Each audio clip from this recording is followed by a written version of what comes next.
Salutations peuple de France, de l'an de grâce 2025. Je vous plains avec le trio infernal Macron, von der Leyen et l'anglais Starmer qui vous mène à la guerre et à la ruine. Louis XIV en porte une lourde responsabilité, d'ailleurs souvent dissimulée par vos historiens, non pas pour le protéger, mais pour vous éloigner de toute foi chrétienne. Tout a commencé le 17 juin 1689. C'est la date la plus importante de l'histoire de France et de l'humanité tout entière jusqu'à votre époque. Ce 17 juin 1689, les apparitions du Sacré-Cœur à Paray-le-Monial à la religieuse Marguerite-Marie Alacoque prenaient fin. Mais ce jour-là, le Christ a révélé à Sainte Marguerite-Marie qu'il voulait la consécration officielle du roi de France au Sacré-Cœur et la position de son cœur sur les armes de la France pour la rendre victorieuse des ennemis de la Sainte Église. Ces demandes n'ont hélas pas été réalisées par Louis XIV, et le 17 juin 1789, un siècle plus tard, jour pour jour, les États généraux se réunissaient pour abolir le pouvoir royal. Et quand on abat le pouvoir royal de France, on abat le pouvoir divin pour laisser la place à l'autre Lucifer, peuple de France.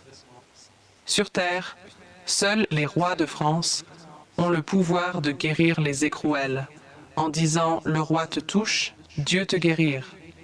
Les rois de France sont les lieutenants du Christ, et le Christ est le roi de France, ce qui n'est pas le cas pour les autres nations.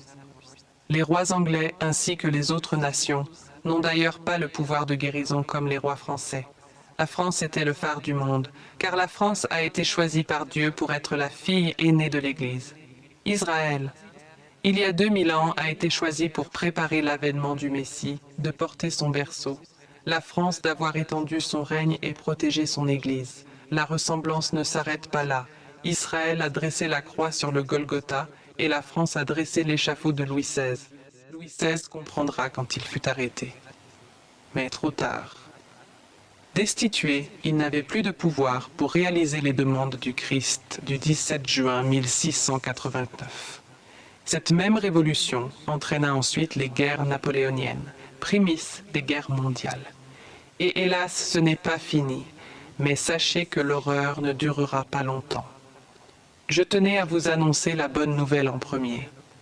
La France sera la première à se rétablir et retrouver sa destinée de fille aînée de l'Église, qu'il y aurait ensuite une grande paix et prospérité jamais vue pour la France, avec un grand roi de France.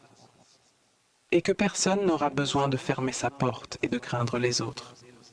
Mais avant cela, préparez-vous au pire, et c'est pour bientôt. En ce moment même, en Syrie, les chrétiens sont massacrés, certains sont crucifiés, des bébés sont décapités. Et ne croyez pas que cela ne viendra pas en France. De vouloir mettre nos militaires en Ukraine est une déclaration de guerre contre la Russie qui provoquera une occupation de la France, pas seulement russe, mais musulman. Il y aura guerre entre l'Iran et Israël et les USA qui déclenchera tout. À cela, il y aura des phénomènes d'une ampleur jamais vue sur Terre, dont un très spirituel que chacun vivra personnellement annoncé à Garabandal lors des apparitions de la Vierge Marie. On verra notre âme telle que Dieu la voit.